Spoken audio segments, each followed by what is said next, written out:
تو دنبال یه کاور زیبا هستی. تو دنبال چی هستی؟ چجور ثروتمند شم، چجور خوشحال شم، چجور رهاشم، چجور به آرامش برسم، چجور جفت روحی پیدا بکنم. یعنی یه کرخر الاغ کت خدا دنبال یه کرخر الاغ کت خدای دیگه است. یعنی کرخر دنبال کرخره، تولید مثل میکنه، دوباره یه کرخر جدید در میاد. همجوری میگه گاوی در آسمان و نامش پروین، یک گاو دیگر نهفته در زیر زمین. چشم خردت باز کن از روی یقین، زیر و زبر دو گاو مشتی خربین. اینه میگه خر با خر ازدواج میکنه، یه خر جدید به دنیا میاد. دوباره این خره بزرگ میشه، دنبال آرزوهاشه، یه خر دیگه پیدا میکنه.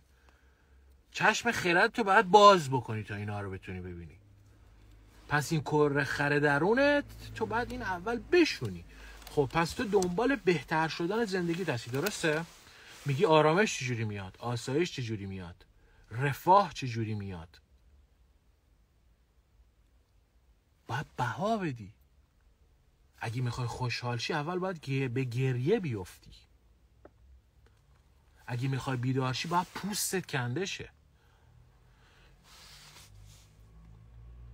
حالا چیزی که تو تفکر شما داره اتفاق میفته چیه؟ شما دنبال میگی مثلا دلار گرون شده، فلان گرون شده. اینجا مثلا طرف میاد میگه من یه لاستیک میخریدم فلان، الان اینقدر میخرم. یه بلیت میخریدم مثلا اینقدر، الان اینقدر میخرم. همه جای دنیا این اتفاق افتاده. همه جای دنیا الان این اتفاق افتاده. این اتفاق داره میفته. چیکار میخوای بکنی تو؟ مگه این دنیا چیزیش اشتباه میشه؟ مگه الان شما نمیتونی یه چیزی، قدرت خریدی یه چیزی رو ازت نگرفته، مگه اشتباه داره میکنه؟ نه، این داره باهات حرف میزنه. میگه من شرایط رو برات به گونه‌ای میچینم که تو هوشیار شی. تا هوشیار نشی فشار بر نمیدارم. فشار رو رود زیادتر میکنه. فشار رو رود زیادتر میکنه. تو فکر میکنی خوشگل نیستی، میری بینی تو عمل میکنی که قبولت کنن. اونا هم خودشون یه مشت آدمای مشکل دارن که قبول نشدن. تو نمیتونی از کسی که قبول نشده قبولی بگیری. قبول نشده در روبروی قبول نشده قرار میگیره. تنش به وجود میاد. آرامش از بین میره. آسایش از بین میره. چون تو نمیدونی که یک روح هستی. تو فکر میکنی همین جسم هستی. داری به یه اسب مرده غذا میدی. تو همین الانش هم مردی. جسم تو همین الانش هم مرده.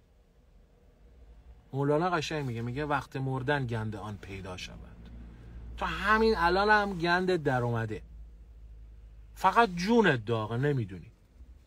داری به یه اسب مرده غذا میدی. شما وقتی شب میخوابی میری نشونه است دیگه اینا همش. بدنت کجاست؟ چاکراهات کجاست؟ کندالینیت کجاست؟ ننت کجاست؟ بابات کجاست؟ آبجیت کجاست؟ بچت کجاست؟ کارت کجاست؟ آگاهی کجاست؟ همه اینا میره. کجا میره؟ کجا بوده؟ تو خیالت بوده. و وقتی که در خیال خودت دیگه سیر نمی کنی، ترک میکنی خیالتو، همه اونا از بین میره. تو همین الانش هم هیچی نداری. چون تو وقتی هر شب داری میخوابی تمرین میکنی، همش تو از دست میدی.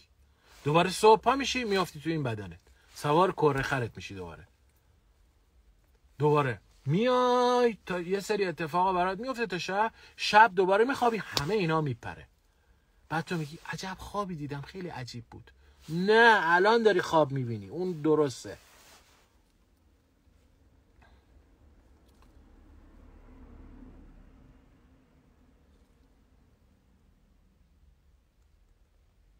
به این چیزایی که من دارم میگم اگر موقع شده باشه به تنت باید بر بخوره. اگه به تنت بر نمیخوره هنوز پوستت کلفته، یکم موقعش نشده هنوز.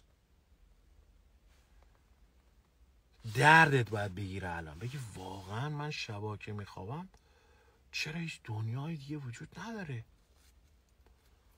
من میتونم یه ضربه در بزنم رو دستم بگم شب که میخوابم تو خواب اینو به یاد میارم؟ نمیتونی.